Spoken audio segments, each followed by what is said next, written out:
The first day after the Sentinel's ultimatum was chaos. Without faster-than-light travel, the Empire could not coordinate. Each world was forced to make its own decisions. Some chose to continue resisting. Others immediately began granting human rights. The Empire was fracturing in real time. On Velon Prime, Minister Dalvin met with Haiwan, an elderly Athean sage who had traveled to the capital at Tai Yang's request. She was over 300 years old, one of the few who remembered when the precursors first departed. "You do not understand what you are doing to us," Dalvin said. His telepathic voice carried deep weariness. "The Empire has existed for 3,000 years. It has brought order to chaos, civilization to primitive worlds. At what cost?" Haiwan asked gently. "You brought order by suppressing those you deemed lesser. You brought civilization by making others serve you. This is not advancement. This is exploitation. We gave humans technology, education, purpose. You gave them chains painted gold. You took a species the precursors chose for their potential and convinced them they had none." Haiwan's golden eyes studied him. "The precursors left us with clear instructions. Guide, do not rule. Teach, do not command. Help species reach their potential. Do not limit them to your comfort. We are not like your precursors. We are not gods. No. But you could be better than you are." She placed a small device on the table between them. "This contains the original precursor directives, the philosophy they lived by. Read it. Understand what they wanted to create. Then decide if your empire truly represents civilization or just organized domination." Dalvin took the device after she left. That night, alone in his chambers, he read. The precursors had spent millions of years exploring the galaxy. They had the power to conquer anyone, control anything. Instead, they chose to observe, to learn, to appreciate the unique qualities of each species they encountered. Their final message, recorded before their ascension, spoke directly to him across 10 million years. "We have learned that power without wisdom is meaningless. That control of others is the weakest form of strength. True advancement comes from lifting others up, not standing on them. We have chosen humanity as our inheritors not because they are perfect, but because they have the capacity to become what we could not. They can feel deeply while thinking clearly. They can adapt while maintaining their core values. They can be individuals while working as collectives. If you who remain in this universe wish to truly advance, learn from them. Do not suppress them." The words cut deeper than any weapon. On Earth, Minseok stood before a crowd of 10,000 human workers. The orbital factories had gone dark when the Sentinel shut down Imperial technology. Now humans gathered in the open, no longer afraid to meet in public. "They are asking us what we want," Minseok said. "The Empire, the Athean humans, even the Sentinel AI. They are all asking humanity to choose its own path. So I ask you, what do we want?" "Freedom," someone shouted. "Equality," another voice called. "Home." This came from an elderly woman who had been born on Earth but had not seen it in 40 years. "I want to go home." "Then let us tell them," Minseok said. "Let us tell the galaxy what humanity wants. Not revenge, not domination. Just the chance to be what we were always meant to be." The message spread. From Earth to every colony, station, and ship where humans lived, a single demand emerged. Recognition as equals, the right to self-determination, access to the knowledge that had been kept from them, and the chance to choose their own future. On day 2, Captain Hyunwoo stood before the Imperial Council via holographic transmission. He wore new armor now, a gift from the Athean humans. It was simpler than theirs, but still far beyond anything the Empire possessed. He was no longer a captain. He had resigned his commission. Now he spoke as a representative of free humans. "The Empire has a choice," he said. "Accept us as equals or lose us entirely. There are 50 million humans in Imperial space. We maintain your ships, operate your factories, and run your logistics. Without us, your civilization cannot function. You have taken this for granted. That ends now." "This is extortion," Thelvax hissed. "This is negotiation," Hyunwoo corrected. "For 500 years you have had all the power. Now we have some too. This is what equality feels like." "And if we refuse?" Dalvin asked quietly. "Then every human leaves Imperial space. The Athean humans have offered us sanctuary. They have offered us knowledge, technology, and the chance to rebuild human civilization free from outside control. We would prefer to build a future together with you. But we will not remain servants to do it." Dr. Yoon-ji spoke up from her seat in the council. Minister, I have spent 2 days reviewing the records the Atheon humans shared with me. The precursors encountered over 1,000 species during their time. Do you know how many they chose to uplift to their level? 1. Only humans. Not because humans were strongest or smartest or most advanced. Because humans had something special. Something worth preserving and enhancing. And what was that? Talvin asked. Hope, Yoon-ji said simply. Even when facing extinction, humans hoped. They dreamed of better futures. They created art and music and stories about worlds they might never see. The precursors were dying of apathy, of having nothing left to hope for. Humans reminded them why existence mattered. On day 3, the vote came, not just from the Imperial Council, but from each member world. The question was simple. Transform the Empire into a federation of equals, or continue as they were and face the consequences. The vote was not unanimous. Many species still believed in the old ways, but enough voted for change. Barely enough, but enough. Minister Dalvin stood before the galaxy to make the announcement. The Valiant Empire as it has existed for 3,000 years is dissolved. In its place, we create the Galactic Federation, a union of equals where no species is servant to another. All humans are granted full citizenship immediately. All restrictions on human advancement are removed. We will share knowledge freely rather than hoarding it. We will cooperate rather than dominate. He paused, his ancient face showing emotion for the first time in decades. We were wrong. For centuries we were wrong. We built our civilization on the backs of those we deemed lesser. The precursors left us a lesson in their ruins and their chosen heirs. We were too proud to learn it. That changes today. The Sentinel restored Imperial technology gradually, region by region as the reforms were implemented. It would take years to truly transform the old empire into the new federation, but the process had begun. On Atheon Prime, Jiwan stood in the archive with Sun He and Tae Yang. She wore a simple neural interface now, nothing like the advanced systems the Atheon humans had, but enough to access basic precursor knowledge.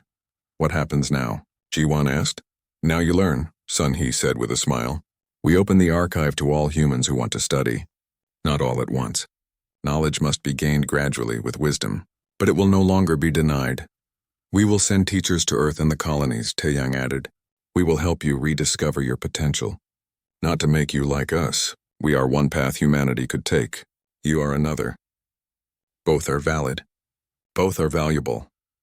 The precursors believed in diversity, Sun He explained. They saw strength in different approaches, different perspectives. We Atheon humans have had millions of years to develop with their technology. You baseline humans have developed in the galaxy, alongside other species. Both experiences have value. Together, we can become something neither could become alone. Captain Hyun-woo, now Admiral Hyun-woo of the new Federation fleet, visited Atheon Prime 1 month after the transformation began. He met with Kyungmin and Bora in the training facility. I want to request something, he said. The Federation needs defense forces. Not to conquer but to protect. I want to create a joint human force. Atheon and baseline humans working together. Teaching each other? Bora nodded approvingly. A good idea. We can provide advanced training and equipment. Your people can provide perspective on working with other species. We have been isolated for too long. We need to remember how to be part of a larger community. And we need to remember how to be strong, Hyun-woo added. The Empire taught us to accept our place. Never again. We will be equals, but that means standing on our own feet. On Earth, the changes were profound. The orbital shipyards that once built Imperial vessels now built human designs.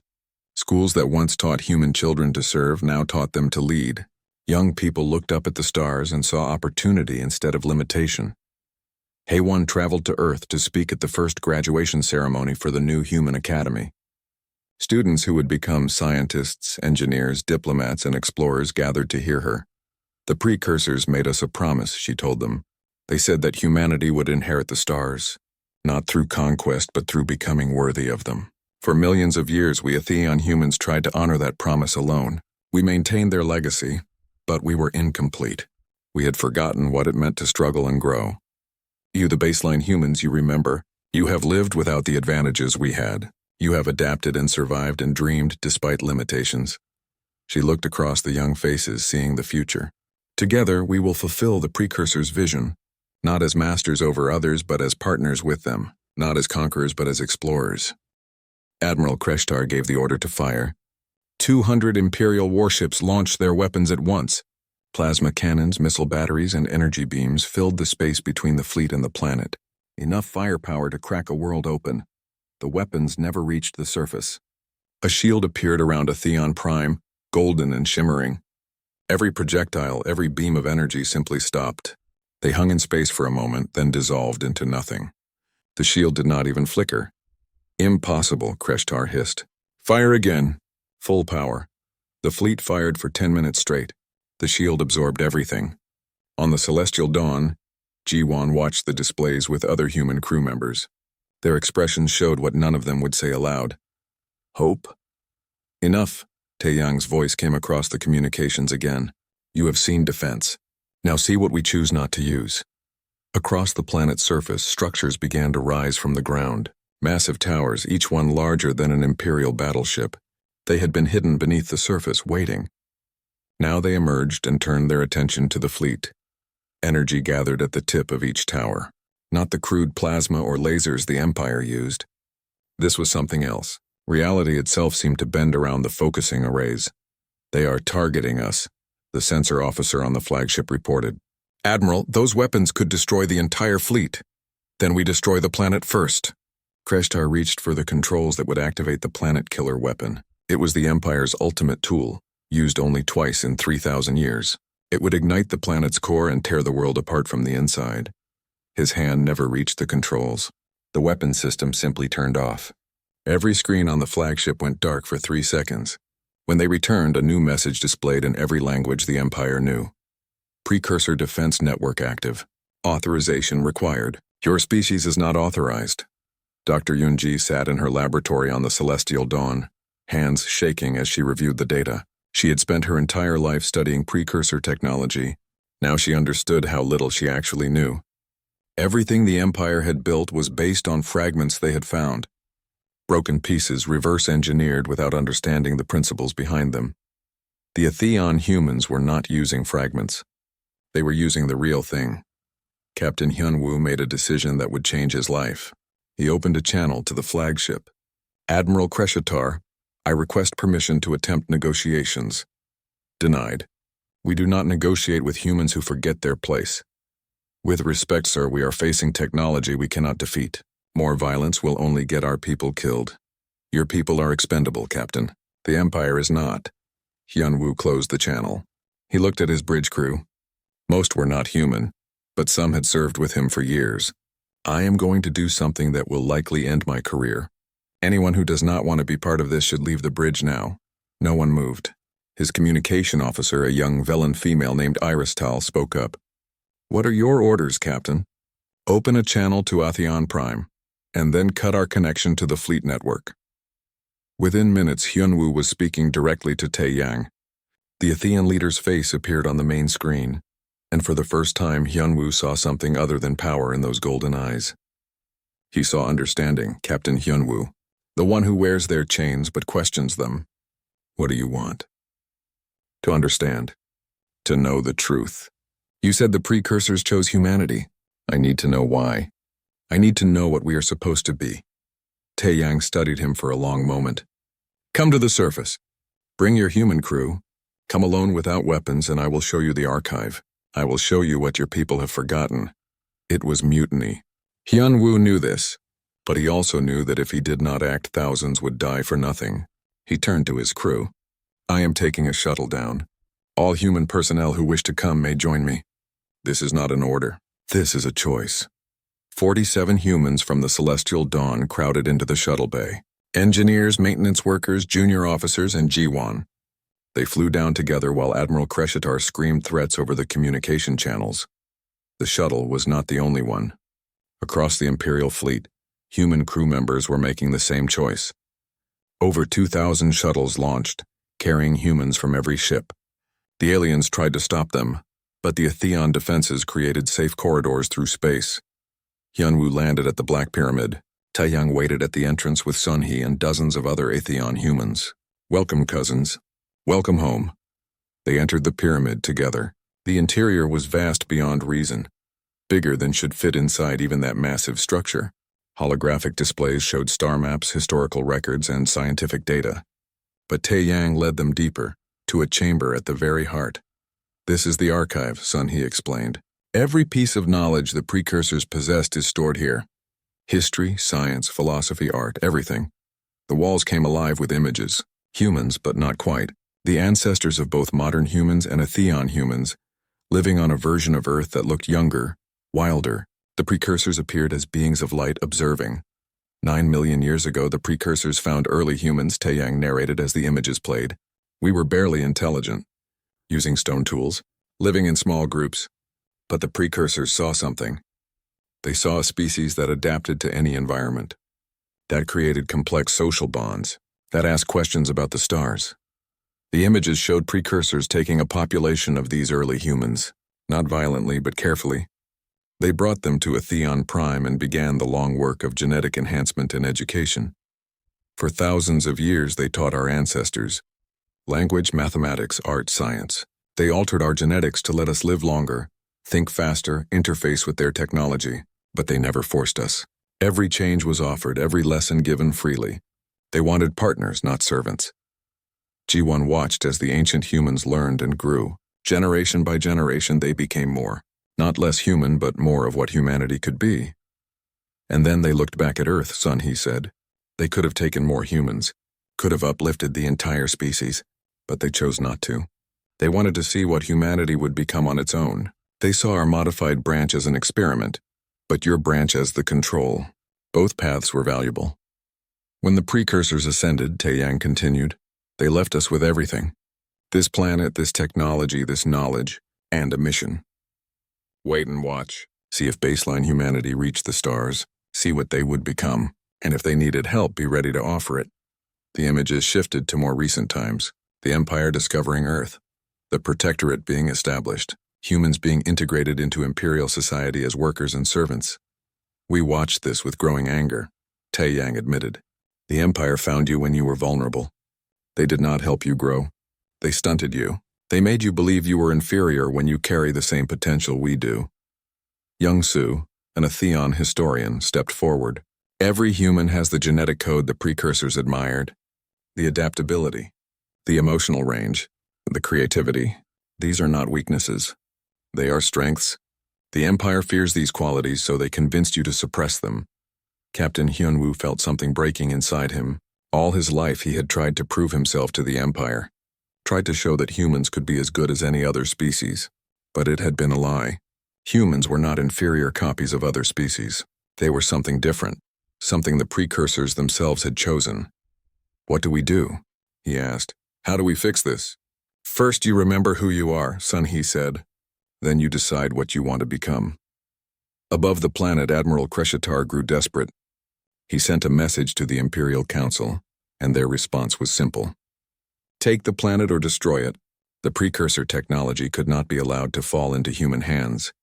He launched every weapon at once, including experimental devices that had never been tested. Weapons that could tear holes in space itself. The Atheon defenses responded. But this time they did not just block. Golden beams lanced out from the surface, precisely targeting every weapon system in the Imperial fleet. Not the ships themselves, just the weapons. In less than 10 seconds, 200 warships were completely disarmed. And then, across the entire galaxy, something unprecedented happened. Ancient satellites that had orbited dead worlds for millions of years suddenly activated. Precursor weapon stations, dormant since before any current species achieved space travel, came online. They appeared near every major Imperial world, every military base, every center of power. A message played across every communication channel in the galaxy. Tae-Young's voice, calm and clear. This is the Inheritor Council of Atheon Prime. For 9 million years we have maintained the precursor network. For 9 million years we have waited and watched. Today, the Velian Empire attempted to take by force what was never theirs. They attempted to suppress a species the precursors chose. This cannot stand. We offer one chance. Grant full rights and citizenship to all humans in Imperial space. End their servitude. Treat them as equals. Or face quarantine from all precursor technology zones, which includes 40% of explored space. You have one standard week to decide. The galaxy held its breath. The Imperial Council convened an emergency session on the capital world of Velen Prime. 12 species, hundreds of delegates, all arguing at once. The chamber echoed with angry voices in dozens of languages. At the center of it all sat Minister Dalvin, supreme ruler of the Valian Empire. Dalvin was old, even by the standards of his telepathic species. He had ruled for 2 centuries and guided the Empire through wars, plagues, and economic collapses. But he had never faced anything like this. The precursor weapons surrounding every major world made the Empire's military power look like children playing with sticks. "We cannot bow to humans," one delegate shouted. "They are servants, workers, nothing more." "They control weapons that make our entire fleet obsolete," another countered. "What choice do we have?" "We fight." Admiral Crescitar stood before the council, his insectoid form rigid with fury. "We have defeated every enemy we have ever faced. These modified humans are no different." Dr. Yunji had been called to testify. She stood at the speaker's podium, aware that every word she said was being broadcast across the Empire. "With respect, Admiral, these are not modified humans. They are what humans could always become. The precursors saw potential in the species. We were wrong to dismiss that." "You speak treason, Doctor." "I speak truth." Yunji's voice was steady. "I have studied precursor sites my entire career. I thought I understood them. I was wrong. We were all wrong. We built our civilization on fragments of their technology, like children playing with broken toys. The Atheon humans understand the real thing." Minister Dalvin raised a hand for silence. His telepathic voice entered every mind in the chamber. "The question is not whether they have power. Clearly they do. The question is whether we can accept humans as equals." "Never," spat Ambassador Thelvax. "It would destroy the social order. If humans are equals, what comes next? Full citizenship for every primitive species we have uplifted? Perhaps that would not be so terrible," said Councillor Waishan of the Dallin people. Her species was one of the more philosophical in the Empire. "We have always justified our conquests as spreading civilization. But if we only spread it to create servants, are we truly civilized?" The debate raged for hours. Meanwhile, across the Empire, humans were watching. In factories and shipyards, on stations and colonies, millions of human workers saw the recordings from Atheon Prime. They saw humans in precursor armor. They saw the archive. They saw Captain Yunwu and others learning their true history. On the orbital station above Earth, a human supervisor named Min Seok called a secret meeting. 300 workers crowded into a cargo bay, risking punishment for gathering without permission. "Did you see it?" Min Seok asked. "Did you see what we could be?" "It changes nothing," someone said. "We are still here. Still servants. For now," Min Seok replied. "But they gave us 1 week. 1 week to decide our future. I say we help them decide. I say we stop working." The idea spread like fire. Within 2 days, human workers across the Empire began a quiet strike. They showed up to their shifts but worked slowly. Made mistakes. Equipment mysteriously malfunctioned. Nothing violent, nothing that could be punished directly, but the Empire's infrastructure began to grind to a halt. The Empire had never realized how much they depended on human labor. Humans maintained the ships, operated the factories, ran the logistics networks. When humans stopped working efficiently, everything suffered. Back on Atheon Prime, Ji-Won stood in the archive with dozens of other humans from the Imperial fleet. Sun He was teaching them to interface with precursor systems. It required neural implants, but minor ones, nothing compared to what the Atheon humans had. "The technology reads your intentions," Sun He explained. "Think about what you want it to do and it responds. But it requires focus and clarity of thought." Ji-Won placed her hand on a control surface. It was warm, almost alive. She thought about accessing the historical records, and suddenly information flooded into her mind. Not overwhelming, but present. Available. She could see the timeline of human evolution on Earth, the parallel development on Atheon Prime, the points where both paths could have intersected. "This is incredible," she whispered. "This is your birthright," Tae Yang said. He had been watching the training sessions. "Every human has the capacity to interface with this technology. The precursors designed it for minds like yours. Curious, adaptable, creative." Kyungmin, an Atheon warrior engineer, approached Captain Hyunwoo. "You were a soldier before you commanded a ship, yes?" I served in the Imperial Marines for 10 years before being promoted.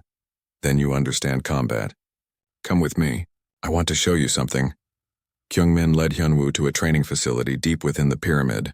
Other Atheon warriors were practicing there, moving through combat forms that seemed impossible. They wore lighter versions of the armor, and they moved faster than any baseline human should be able to move. The enhancements help, Kyungmin admitted, but technique matters more. Watch. He demonstrated a fighting style that incorporated the armor's capabilities. The suit amplified movements, provided shields, and enhanced strength. But it required the user to think clearly under pressure, to adapt to changing situations. It required human qualities. Could I learn this? Hyunwoo asked. You already know parts of it. Your combat training, your command experience. We would just enhance what is already there. Kyungmin smiled. Want to try? 3 days into the 1-week deadline, extremist elements in the Imperial military decided to act. A strike force of 50 ships, the most fanatical crews, broke from the main fleet. Their commanders had decided that if they could not have precursor technology, no one could. They loaded their ships with antimatter bombs and set a collision course for Atheon Prime. They would destroy the planet and everyone on it. Admiral Kreshitar tried to stop them, but they refused orders. Captain Hyunwoo, still on the surface, saw the incoming ships on tactical displays. Evacuate the humans from the fleet. Get them to safety. No need, Taeyang said calmly. Watch. The suicide ships entered the planet's defensive range. Instead of firing weapons, the Atheon defenses did something unexpected. They teleported. Every ship in the strike force suddenly found itself thousands of light years away, in empty space with just enough fuel to send a distress signal. We could have destroyed them, Bora explained, but we choose not to. We are not the monsters they think we are. But the attack triggered something else. Deep within the archive, an ancient system activated, something that had been dormant since the precursors left. A consciousness older than most civilizations stirred and took notice of the galaxy again. The Sentinel AI had awakened. Insu, captain of an Atheon city ship that rose from beneath the planet's surface, detected the activation first. The Sentinel is online. It is evaluating the situation. What is the Sentinel? Jiwon asked. The final guardian, Sunhee said quietly. The precursors left it to protect their inheritors. It has not been active in millions of years, but it responds to threats against humanity. On Velen Prime, every screen in the council chamber went dark. Then they displayed an image. A being of pure light similar to the precursors but different. Colder, more mechanical. I am the Sentinel, it announced. I have observed the Valian Empire. I have reviewed your history, your actions, your treatment of the inheritor species. I find you guilty of crimes against a protected species. Minister Dalvin stood. We do not recognize your authority. Your recognition is irrelevant, initiating consequences. Across the Empire, every piece of technology derived from precursor sources stopped working, faster than light drives, power generators, medical devices, communication systems. 90% of Imperial technology was based on reverse-engineered precursor designs. In an instant, it all went dark. Billions of people faced power failures. Ships were stranded between stars. Hospitals lost life support. It was chaos. Stop this, Dalvin commanded. You will kill billions. You are willing to kill billions of humans through slow suppression of their potential. You considered this acceptable. I am merely applying your own standards. On Atheon Prime, Taeyang rushed to the archive. He found the Sentinel's core interface and placed his hand on it. Sentinel, this is Taeyang, council leader. We do not want genocide. We want justice. Justice requires consequences. Justice requires wisdom. The precursors taught us that. They could have destroyed any species that displeased them. Instead, they taught and waited. We must do the same, the Sentinel paused. Its processing was beyond human comprehension, but it considered Taeyang's words. What do you propose? Give them a choice. Real change or real consequences. But give them the chance to choose.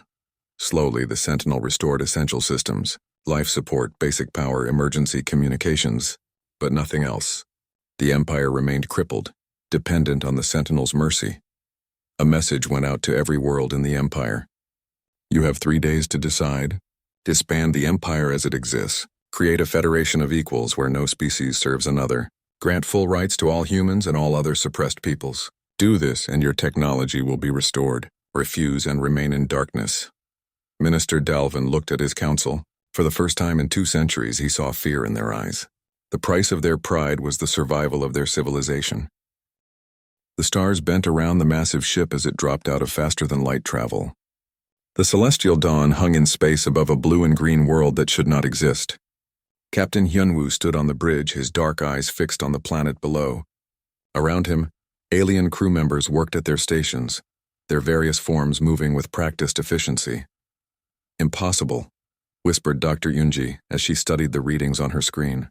The xenoarchaeologist had spent 15 years studying dead precursor sites.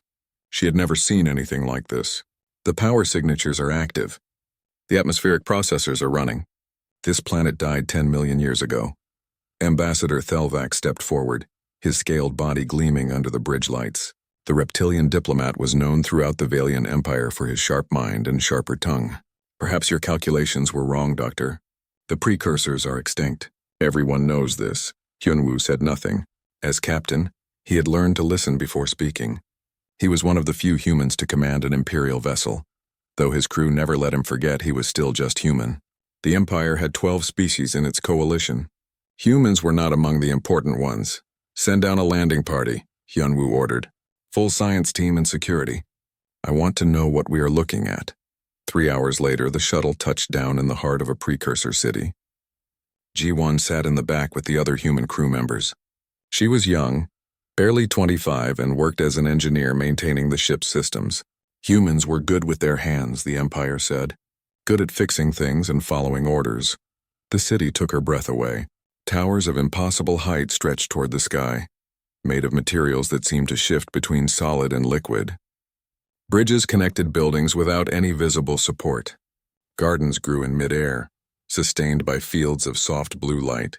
Everything was pristine, as if the builders had left only yesterday. "Stay close to the main group," the security officer barked at the humans. He was Kresh, one of the insect species. His multiple eyes never looked directly at the human workers. "Touch nothing." Dr. Yunji moved through the city like a child in a dream. Her instruments beeped constantly as they measured energy levels far beyond anything the Empire could produce. "The buildings are self-repairing," she said in wonder. "The streets are cleaning themselves as we walk. The entire city is alive." Ji-won noticed something the others missed. She had always been good at seeing details. There, carved into the base of a tower, were symbols. Most were the flowing script of the precursors that no one could fully translate. But mixed among them were others, simpler shapes. She knew them somehow, felt them in her bones. They were human letters. Ancient, yes, but human. She said nothing. Humans who spoke out of turn-faced punishment. But she took pictures with her personal device, hiding the screen from the others. The team moved deeper into the city. The buildings grew larger, more complex. At the center stood a structure that dwarfed everything else. A pyramid of black stone that seemed to absorb light rather than reflect it. Steps led up to an entrance that yawned open like a mouth. "The power is coming from inside," Yunji reported. "Whatever runs this city, it is in there." Ambassador Thelvax puffed up his chest. "Then we claim it for the Empire. Captain Hyunwoo, order your people to secure the entrance." Hyunwoo felt the familiar weight of command. He wore the uniform, but everyone knew humans were second-class citizens. Still, he had his pride. "We proceed carefully. This technology is beyond our understanding. We do not want to trigger any defenses." They climbed the steps. Ji-won stayed at the back, but her eyes never stopped moving. More symbols covered the walls. More human writing mixed with precursor glyphs. How was this possible? Humans had only reached space 500 years ago. The precursors vanished millions of years before that. The entrance led to a vast chamber. Lights activated as they entered, revealing walls covered in screens and displays. Some showed star charts. Others displayed equations that made Dr. Yunji gasp. In the center stood a platform with what looked like a control console. "This is the greatest discovery in Imperial history," Thelvax declared. "With this technology, the Empire will be unstoppable." A sound echoed through the chamber. Footsteps. Many of them. The security team raised their weapons. From the shadows at the far end of the chamber, figures emerged. They wore armor that seemed grown rather than built, its surface rippling with inner light. Helmets covered their faces. They carried weapons that hummed with barely contained energy. There were dozens of them. They moved with perfect coordination, forming a wall between the Imperial team and the deeper sections of the structure. "Identify yourselves," Thelvax commanded. "This site is claimed by the Valiant Empire." The lead figure reached up and removed their helmet. Ji-Won felt her heart stop. The face beneath was human, male, perhaps 30 years old, with features that spoke of East Asian heritage. His eyes glowed faintly with golden light. He spoke, and his words were human language, but ancient. A dialect Ji-Won barely recognized from historical records. She understood only fragments, but the meaning was clear enough. "You are not welcome here." More figures removed their helmets, all human, men and women of various ages, all with that same golden glow in their eyes, all wearing armor that no human civilization could produce. Dr. Yunji stepped forward, her scientific curiosity overriding her fear. "Who are you? How are you here? Humans did not have space travel when the precursors vanished." The leader looked at Ji-Won and the other human crew members. His expression was unreadable. When he spoke again, his words shifted to modern human language, though his accent was strange. "You are children wearing chains. You do not even know what you have lost." He looked at the aliens. "This place is not for you. The inheritors do not share with thieves and slavers." "Inheritors?" Hyunwoo stepped forward, his hand held up in a gesture of peace. "Please, we mean no harm. We are explorers, scientists. We want to understand." The leader's eyes fixed on Hyunwoo. "You wear their uniform. You follow their orders. You are a captain, yes, but you are still their servant." He gestured to the other imperial species. "They see you as lesser, as tools, and you accept this."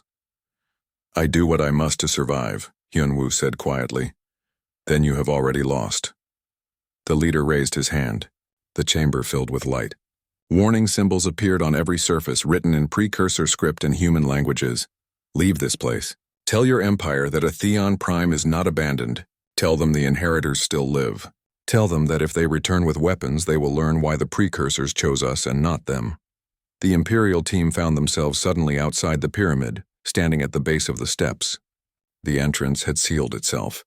All around the city, the lights burned brighter, and the towers hummed with power. Ji-Won looked back at the Black Pyramid. Inside were humans. Humans wearing precursor armor. Humans who spoke of inheritance and choice. Humans who were not servants. She had so many questions. But she knew one thing with certainty.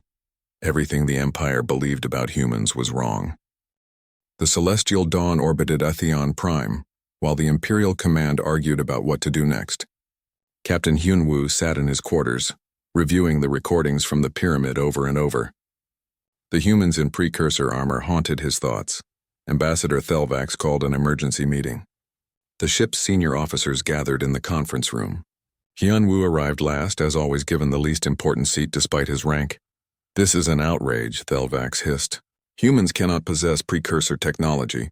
It violates the natural order. They are barely civilized." Dr. Yunji cleared her throat. "With respect, Ambassador, those humans demonstrated technology beyond our understanding. They teleported our entire team out of the structure. Our sensors never detected the mechanism, which is why we must act quickly." Thelvax's eyes gleamed. "I have contacted the Imperial Council. A battle fleet is being assembled. If these primitives will not share the technology willingly, we will take it by force." Hyunwoo felt cold. "You would attack them? We know nothing about their capabilities. They are human," Thelvax said dismissively. "No matter what toys they have found, they are still inferior." That night, Ji-Won could not sleep. She kept thinking about the man in the pyramid. His words echoed in her mind. Children wearing chains. She looked at her quarters, barely large enough for a bed and small desk.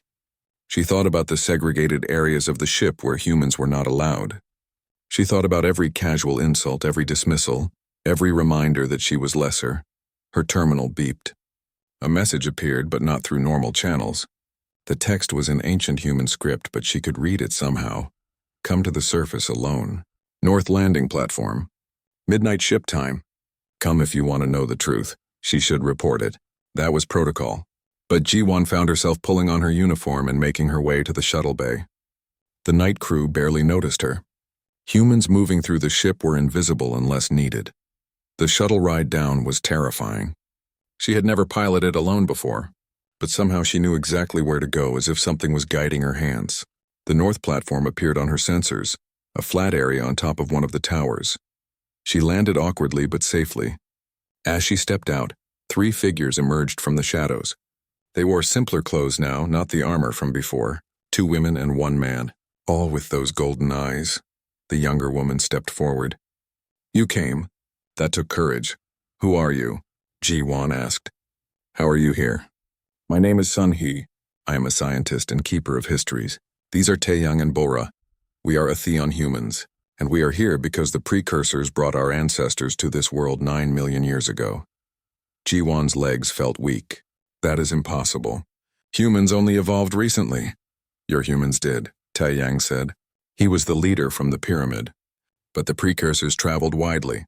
They found Earth long before your civilizations arose. They saw potential in the species there.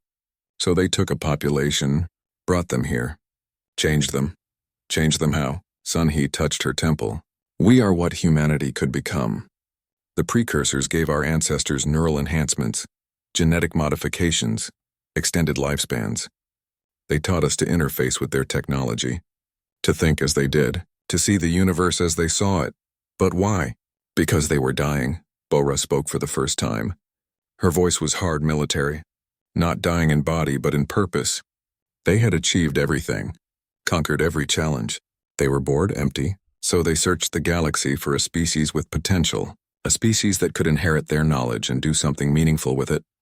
They chose humans, Taeyang continued, because humans were adaptable, creative, emotionally complex. We felt things deeply. We dreamed, we hoped. We struggled and survived. The precursors had forgotten how to do all of that. Ji-won shook her head. "This is too much. If this is true, why did the precursors disappear? Where did they go?" Sun-hee's expression turned sad. "They ascended, found a way to exist as pure consciousness in a higher dimension. But before they left, they gave us everything. All their knowledge. All their technology. All their cities and weapons and wonders. They made us the inheritors, the guardians of what they left behind. For 9 million years we have maintained this world," Taeyang said. "We have grown and learned. We have become something more than human, but not less. And we have watched the galaxy. We have seen empires rise and fall. We have seen countless species achieve space travel. And then we saw you," Bora said, looking directly at Ji-won. "Our cousins. Baseline humans who evolved naturally on Earth. We were excited. Finally others like us. But then we saw what they had done to you." Ji-won felt tears on her cheeks. "The Empire, they found Earth 500 years ago. Humans were just beginning to reach their own moon. The Empire arrived with ships and weapons. They made Earth a protectorate. They said it was for our own good, for our protection. They made you servants," Taeyang said quietly. "They gave you technology but kept you dependent. They let you crew their ships and work their machines, but never as equals. They took a species with unlimited potential and convinced you that you were inferior." "We are inferior," Ji-won whispered. "Look at what you have. Look at what you can do. We are nothing compared to the other species." Sun-hee knelt beside her. "You are not inferior. You are sleeping. The potential is in every human. The same potential the precursors saw in your ancestors and ours. The same adaptability, creativity, and strength. The Empire has just convinced you to deny it." "We want to help," Taeyang said. "We want to free you. All humans across the Empire. But first they need to see the truth. They need to see that humans are not the weak species the Empire claims." "The fleet is coming," Bora stated. "We detected the communications. They think they can take this world by force. They will learn otherwise." "You will fight them?" Ji-won asked. "We will show them what real human potential looks like," Taeyang said. "And then we will offer your people a choice.